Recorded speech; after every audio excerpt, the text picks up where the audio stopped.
ധ്യാനമില്ലാത്ത ജപമാല ആത്മാവില്ലാത്ത ശരീരം പോലെയാണെന്ന് വിശുദ്ധ പോൾ ആറാമൻ പാപ്പ പറഞ്ഞിട്ടുണ്ട്.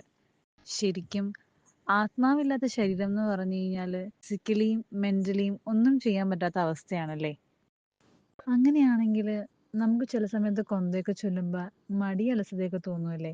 ശരിക്കും നമ്മൾ ഈ പല വിചാരത്തോടു കൂടി ഇരുന്ന് കൊന്ത ചൊല്ലുന്നോണ്ടല്ലേ.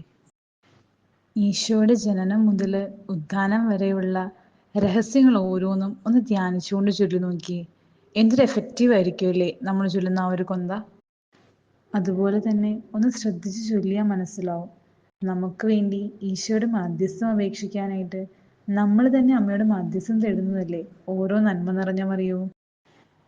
അപ്പൊ പിന്നെ ഭക്തിയോടെയും സ്നേഹത്തോടെയും ഓരോ നന്മ നിറഞ്ഞ മറിയവും കൂട്ടിച്ചേർത്ത് തീർത്തെടുക്കുന്ന ജപമാലയിലൂടെ പരിശുദ്ധ അമ്മയെ ആശ്രയിക്കുമ്പോൾ നമ്മെ കട്ടയ്ക്ക് സപ്പോർട്ട് ചെയ്യാനായിട്ട് പരിശുദ്ധ അമ്മ കൂടെ ഉണ്ടാവും. അപ്പൊ നെക്സ്റ്റ് ടൈം അത് കൊന്ത ചൊല്ലാനായിട്ട് നമ്മൾ ഒരുങ്ങുമ്പോൾ ഒന്ന് ധ്യാനിച്ചുകൊണ്ട് ചൊല്ലാനായിട്ട് നമുക്ക് ട്രൈ ചെയ്യാം അല്ലേ. Praise the Lord.